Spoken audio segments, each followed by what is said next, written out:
Welcome back to another video on Gearsaw Studios, where I'm finally back from my incredible recording spree called the 12 Days of Gearsaw, and after a nice 20-day break, I'm ready to record again.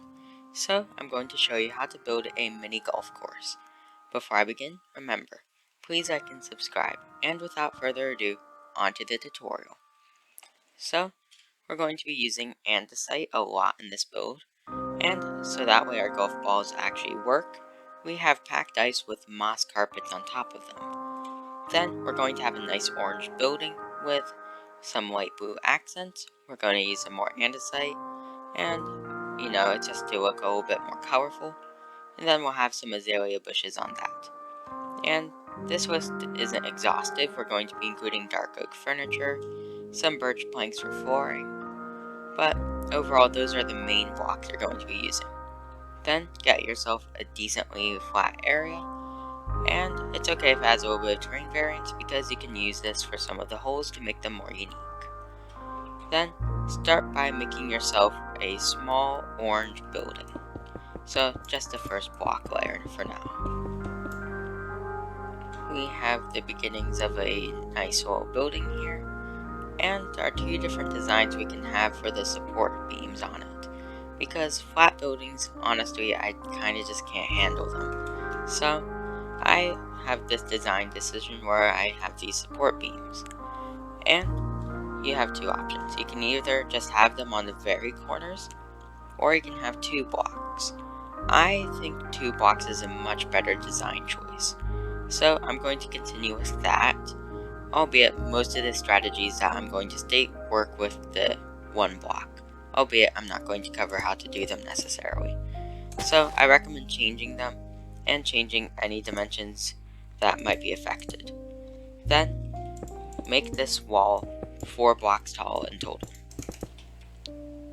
So, we now have just a basic wall place, and we now have a couple of things we want to do. So, get out your birch planks, and make that the flooring. If you're doing a bright color like this, then make it birch. It's simply just the best color for this. On the outside, in between our old pillars, fill it up with azaleas. It can be the plant or a leaf version. I prefer the leaf mainly because I just really do not like the azalea model and how it's used for moss texturing. But aside from my personal beliefs about azaleas, then we just texture them kind of like this.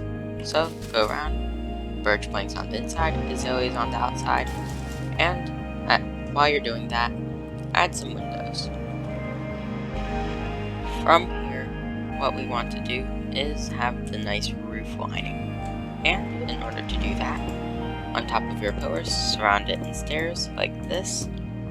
Then light blue concrete, more blocks around that. Then more stairs on top of that. Then you continue connecting them up, kind of like this. Perhaps make them go a little inward like that to provide well, that's actually a lot of depth, so I heavily recommend that. And just continue this pattern all around. So we have a little bit of a just complex roof design, and what we want to do now is give it a proper roof. So start by just filling this in with more orange concrete. If it's 2 layers, then you can kind of just skip this step for a moment and just go for another orange concrete ceiling, birch 4, and then do this step. And once you do that, then we want to continue the accent on top, and when we have the accents here, we make them go inward. We surround these like we have on the outside, and once that's done, then after a little bit of stair work, we have a roof. As you are doing this thing, there's one issue you might be running into, and that is placing down the stairs themselves, and you see how this one kind of curves. So, in order to fix that, what you do is you make it just go flat like this, and then make the next block make it turn. And, albeit it really doesn't change anything, if for some reason part of this build does get destroyed, then some things might mess up. So there's really no downside to doing that.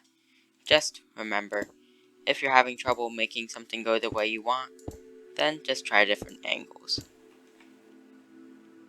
With the top of this part of the roof done, we are going to revisit it and add a golf ball and maybe a golf club later, but for the time being, we need to work on the inside.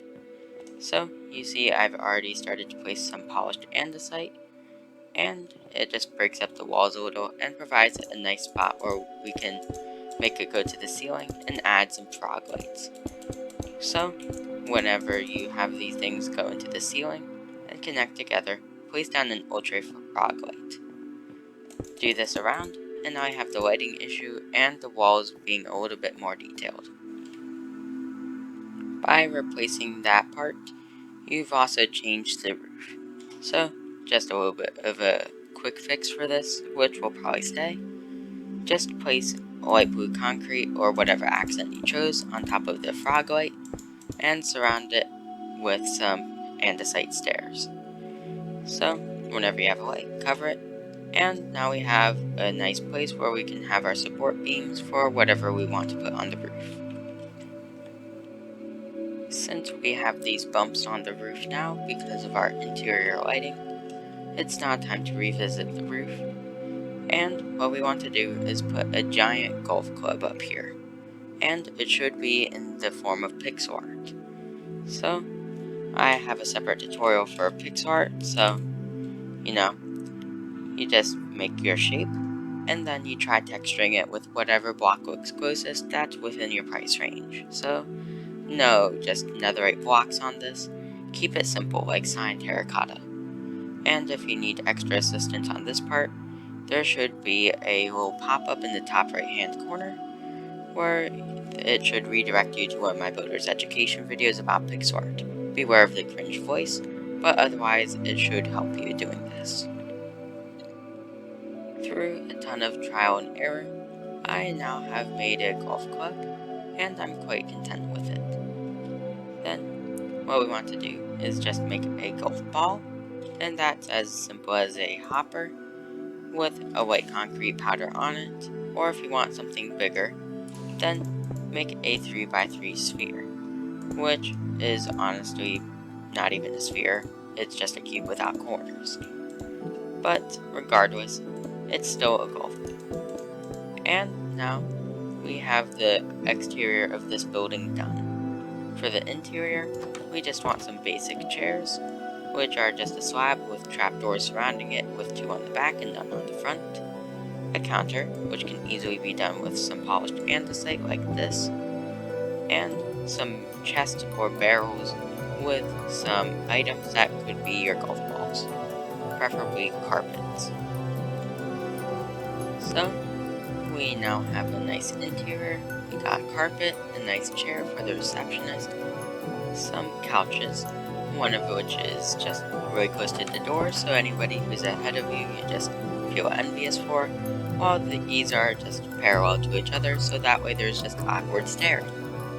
There's also a jukebox playing Chirp, which honestly I feel like just fits the theme of golf. And we have some carpets here, which will act as our balls. So, we also have these shovels to be golf clubs and barrels under the desk, but otherwise this interior is done. So, we can finally head outside. And your first order of business is designating your plots for each little hole. And you should designate them by using some polished andesite slabs. For our first hole, we just want a nice flat area, very small, so that way we get the hang of building these. And in order to do this, you start by replacing all of the floor with packed ice. So, I'm just going to completely replace the floor with packed ice, and that should not be too difficult. And then on top of that, you want to place moss carpets. And this obscures the ice while maintaining its slippery properties. So, we put the moss carpets here, and you can see when I drop an item, it still slides. And we can use this mechanic in order to create a functional course. wherever you want the hole to be, you dig into the ice, you place down a hopper, and a couple fences come out of it, and preferably so it does not hit anybody in the head. Place down a block of wool or so, or you could just have it like this. And now we have a basic flag. It's a very basic design, of course, but this is a functional game. You toss a piece of whatever, and once it ends up just not sliding, we'll pretend that was a red carpet. You replace the 4 with that carpet, so that way the next person can go. You break it, and you toss it. Mix it into the hopper, place the 4, and you can progress. So, create a couple more plots of equivalent size. They can be bigger or smaller, and there are several other things to cover on how to make these courses. We have a second hole completed. It's an incredibly basic design, but of course, it's mini golf. There's not exactly too much to say. But there are 2 extra things we can add in order to make this game far more interesting, and that is sand traps and water traps. I'm going to cover water traps soon, but what you do for a sand trap is you remove whatever block you have, remove the carpet on top, and make it sand. And, of course, that stops all friction, because you see, that's simply just a normal block. It's not like ice. And therefore, it will just come to an abrupt stop as soon as it reaches the ground, kind of like this. You see how that barely slides? And yeah, that's exactly what the sand does. Nothing else to really say about it, and we just go on to more holes.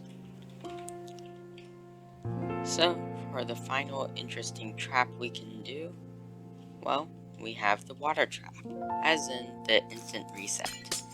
And basically, if you touch the water, you have to just start over, wherever you had your carpet last, which is why you shouldn't immediately replace your carpet. And unfortunately, we can't do anything about the ice on the sides, but otherwise, it's definitely something you should add if you're planning to make your course a little bit more difficult. And if you want varying difficulty levels, this is the perfect way to do it, because it's such a punishing trap. So, just add water throughout, add staircases, and you can definitely do a lot with elevated levels where there's only sand, so that way the ball doesn't slide. So we have this place here, and it's coming together a lot more. Because it has all these holes, you can see they're all incredibly simple, nothing too spectacular, but they serve their purpose. It's just some ideas. And one thing I do recommend doing is getting a Rube Goldberg contraption in order to finish off your course. So, just make some sort of ridiculously just random way in order to solve the course. And also, you do need some sort of obligatory goes through some sort of statue. So, making a mini lighthouse would work, making a moai head, making a windmill, but I'm going to be choosing the moai head. So, there's just a lot of things you can do with this course. And, it's golf. It's nothing too complicated, but all the little things add up. For our final hole, we want to make it a bit longer than these other ones. And also, I kind of just didn't make a moai, I just made whatever this is. This is officially Boulder Man, please respect him. But we want to go upwards, and the easiest way to do that, spiral staircase. Slab, put a slab on top of that 1 block later, then place 3 slabs, remove the very bottom one, and then you just rotate around its central point until you get to your desired height. And right about here is a good height, or you could go a little bit higher just to be safe. And you want to make a very tall stone brick thing. And you might want to make it a bit wider, so that way you can make a bigger course. So, make a very large piece of stone brick. With your big block of stone bricks, decorate it like you do any other block of stone bricks. you place down your polished andesite. All the way up, you place down an accent at some point. So, just grabbing red concrete for an example. And, of course, you surround it with stairs and normal blocks. And once you do that, keep your slabs going across the top so that way no balls fall out. And then you texture it using some mossy stone bricks in their cracked variant. So, I made the final hole here. Added some landscaping around. Haven't quite finished everything yet, but still, the majority is done. And what you want to do from here is just finish up any missing details you haven't done. So, if you have just a random plot ready for a hole, then fill it up. If you don't have enough room for a hole, then you could use it as a support beam for the way you deposit the balls back. And overall, there's just always one last thing you can usually do. So, lighting, hole numbers, along with the par, but I'll teach you how to do par later. Due to a couple of technical difficulties on my end, and accidentally muting myself, I'm just going to cover the rest of this video. And there's only a couple of things you need to do. One, just get some sort of transport system to get the balls back into the main building, and preferably add a hopper if you can. If you can't, then that's fine, but as long as you can make it back. Fix any problems you might have had with the water flowing, such as destroyed carpets, or just other errors in build. And then we need to add hole numbers. You can see this is hole number 1, and we need a par value. So in order to assign par, what you need to do is just estimate the amount of swings, as in item drops, to complete this hole. Albeit this one's very easy to do in one swing. At the same time, you could just undershoot it and it could go not far enough. And that's a very real possibility, because you see if anyone's aiming a little low or too high, that could have missed. I recommend just playing the course a couple times over, like 2 or 3 times, maybe more on some of the tougher holes, and assign a value from there. Then add glow ink and white dye to each of the signs, and you're doing good. Once you have that done, make your small changes here and there. I think this would actually look better having stairs. And once you have that part done, then I'd say this build is completely finished. If you have a lot of ice or silk touch pickaxe and know where a bunch of packed ice is, like the mountains, some icebergs, ice spikes, then mine some, and if you got friends, you can play this with them. If you don't have any friends on your Minecraft world, then it's just a nice addition to a city. So if you can do either of those criteria, then I heavily recommend building this. And with that, it's the end of today's video. If you enjoyed this video, remember, please like and subscribe, it really helps me out. And before you go, please tell me your opinions on the new music that I've been including in the background of this video. Because I noticed some people like having music in the background, and because my mic quality isn't exactly perfect, I feel like music would help a little with that. So please share your opinions in the comments below. And with that, enjoy the rest of your day. Gearsaw out.